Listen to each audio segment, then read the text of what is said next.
The way forward is for him. Please. What to do. The Supreme Court is spoken. The interesting thing about this matter is that as far back as 1968, after the first Republican Constitution, we decided as a nation, which can be seen by the proposals of the Constituent Assembly, that two things will happen. The first thing that we decided was that we will have the judiciary interpret the Constitution. In fact, they said two things. They wanted the judiciary to be the ultimate arbiter of what the Constitution says, and they also wanted the judiciary to be able to give advisory opinions. The people of Ghana rejected the second suggestion and said that the judiciary should not give advisory opinions, but the judiciary is the body that should interpret the Constitution. The second thing that is important in that entire the 1968 proposals was that they decided that Parliament would not be supreme. The supremacy of Parliament was not accepted.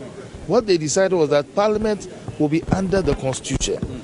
And so all our constitutions since then have followed this position. In fact, the 1992 Constitution in Article 1 says that sovereignty lies in the people. That sovereignty was expressed when the people, through a referendum, voted to bring this Constitution into force. And the Constitution tells us that the supreme law of Ghana is the Constitution. Everybody else is under the Constitution. Nobody is above anybody. Everybody has his role. And so the fact that the Supreme Court interprets the Constitution does not mean that they are above anybody. In fact, there are judges sitting on the bench. One of them is my classmate. My juniors are on the bench. But once they go and sit there, even if it's my own child sitting there, I cannot but bow and give the person respect, not for the person, but for the office and for the law. And we expect every other Ghanaian to also respect the law. We don't all agree on what is said and what is done. There are several times that I've disagreed with what is said and what is done. But because of the respect for the rule of law, because of the respect for the Constitution, we just keep quiet and follow the law, hoping that if we don't agree, another opportunity will come that we'll be able to express ourselves. So what has happened today, we have not seen the reasons. We are happy because we came to court because we believed that the right thing was that the people had not by their action vacated their seats. So what has happened to them, we are happy about it. Tomorrow, the reasons will come out. And when the reasons come out, as lawyers, then we can look at the reasons and what the court has said, and then we can discuss it. In fact, the fact that the court has ruled in your favor does not mean that you agree with the reasons. You might decide that even the reasons some of the judges gave, you do not agree with it. Two of the judges talked about jurisdiction.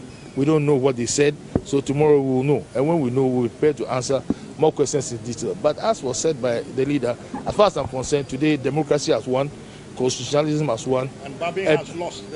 Nobody has lost. Democracy has won, constitutionalism has won, and nobody has lost. Every one of us is holding every position that we hold in trust for the people of Ghana.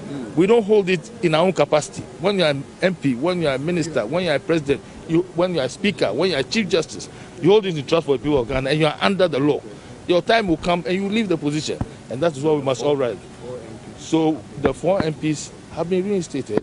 They must come to Parliament, and as far as I'm concerned, if the status quo ante is brought back, then this whole dispute that people call him caucus leader, whatever, it should stop from today. We have a majority, which is MPP, and the majority leader is Honorable Alexander Afeyo Marquis. It's as simple as that.